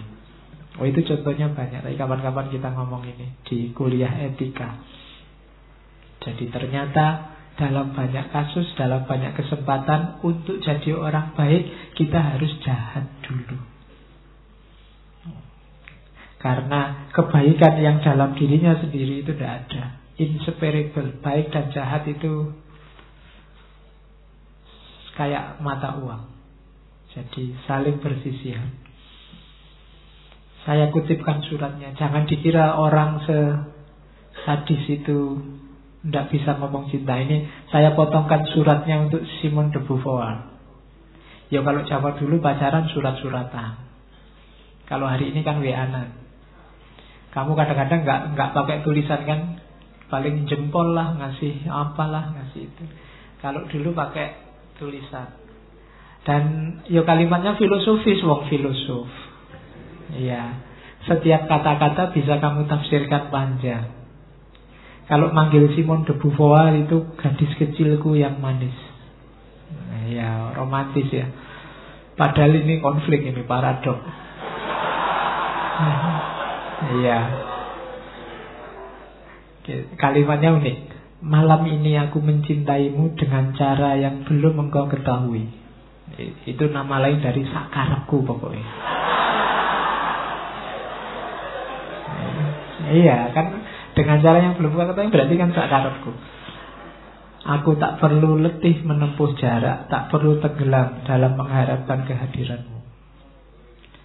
Aku telah menundukkan cintaku padamu dan mengubah cintaku padamu sebagai unsur pembentuk diriku. Ya, biar tidak jadi objek. Ya, ya. Kumohon pahamilah aku. Ini kalimat selanjutnya unik. Aku mencintaimu saat perhatianku kuberikan pada yang lain. Saya kamu. Jadi kalau aku buka cabang, itu dalam rangka mencintaimu. Ya. Nggak nyampe kamu. Iya, pinternya filosof itu gitu. Nemu aja kalimat untuk, padahal selingkuh, tapi kalimatnya kan, ya, aku mencintaimu saat perhatianku kuberikan kepada yang lain. Ditulus aku mencintaimu. Malam ini aku mencintaimu di musim gugur. Aku mencintaimu dengan jendela terbuka. Jadi aku mencintaimu, tapi aku masih lirik-lirik sana sini. Tolong diizinkan. Bahasa yang lainnya itu memang. Nanti memang gayanya Sartre memang begitu. Engkau milikku dan segala sesuatu ya milikku. Dan cintaku mengubah segala sesuatu di sekitarku, dan segala sesuatu di sekitarku mengubah cintaku. Jadi ya, Pokoknya jangan sampai aku kalah, kan itu nadanya. Aku harus selalu jadi subjek. Itu Sartre. Oke. Ada beberapa quote yang saya bawa. In this world, it is much easier to hear the echo than the answer. Ini nyindir kita hari ini. Kita lebih suka mendengarkan echo daripada mendengarkan jawaban. Kadang-kadang kita bertanya, kita mengkritik, itu sebenarnya kita sudah punya pendirian. Sebenarnya kita ingin pandangan kita sendiri yang mantul. Kita tidak siap mendengarkan jawaban orang lain. Jadi lebih mudah mendengarkan echo. Makanya di antara ustadz-ustadz mesti kamu pilih yang cocok sama pandanganmu. Yaitu namanya echo. Mantul lagi, ya memang itu suaranya. Yang gak cocok sama pandanganmu tidak kamu dengarkan. Itu sama kayak mendengarkan echo. In this world it is much easier to hear the echo than the answer. Itu manusia hari ini itu. Kalau kamu buka YouTube, buka situs, mendengarkan ustadz, itu kan kamu pilih yang cocok sama kamu. Seandainya kamu buka yang tidak cocok sama aspirasimu, kan dalam rangka kamu cari salah-salahnya. Biasanya kan begitu. Itu menandakan bahwa kita lebih suka mendengarkan echo. Do you think that I count the days? There is only one day left. Always starting over. It is given to us at dawn and taken away from us at dusk. Apakah menurutmu aku menghitung hari? Tidak. Karena hari itu sebenarnya cuma satu dan diulang-ulang.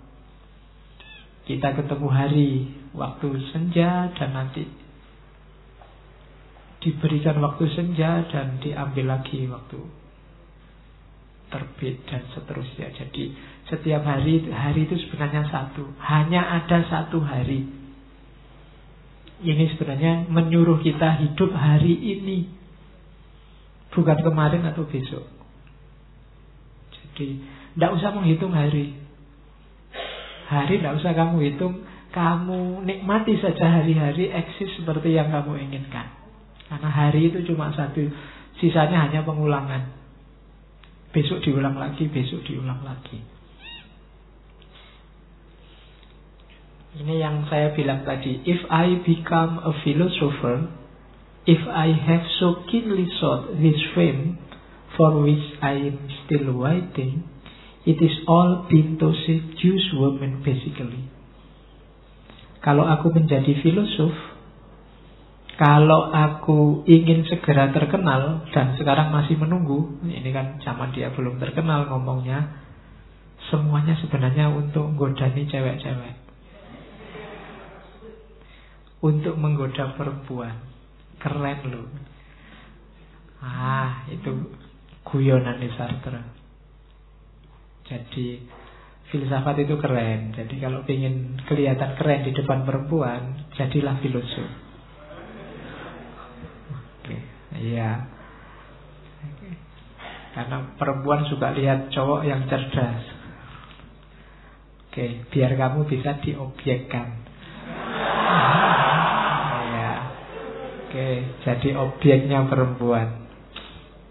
Terakhir, better to die on one's feet than to live on one's knees. Lebih baik kita mati sambil berdiri daripada hidup sambil berlutut. Ini lumayan motonya. Jadi eksislah jadi dirimu. Jangan mengabdi pada apapun di luar dirimu. Jadi lebih baik kita mati tapi sambil berdiri daripada kita hidup tapi sambil berlutut.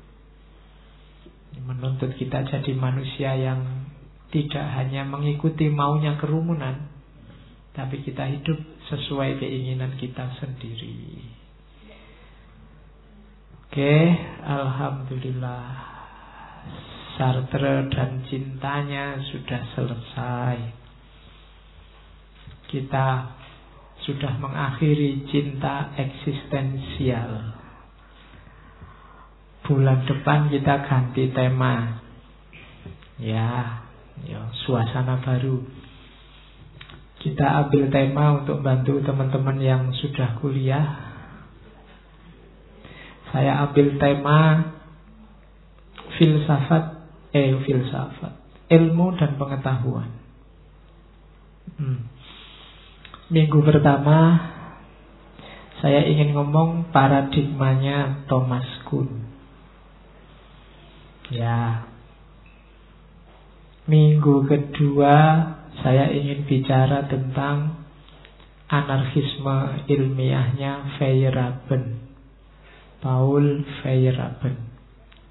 Thomas Kuhn punya konsep paradigma ilmu, kalau Feyerabend punya konsep anarkisme ilmu. Ini agak anti-sains. Terus kita ke Islam. Ada konsep pengetahuan yang unik dari Syed Hussein Nasr, Saintia Sakra. Dan kita akhiri dengan idola kita di ngaji filsafat, Ghazali, Ar-Risalah Al-Laduniyah, ilmu laduni. Jadi bulan depan kita temanya ilmu dan pengetahuan. Dari barat dan dari Islam. Ada Thomas Kuhn dengan paradigma ilmu, ada Feyerabend dengan anarkisme anti-sainsnya, kemudian ada Syed Hussein Nasr dengan Saintia Sakra.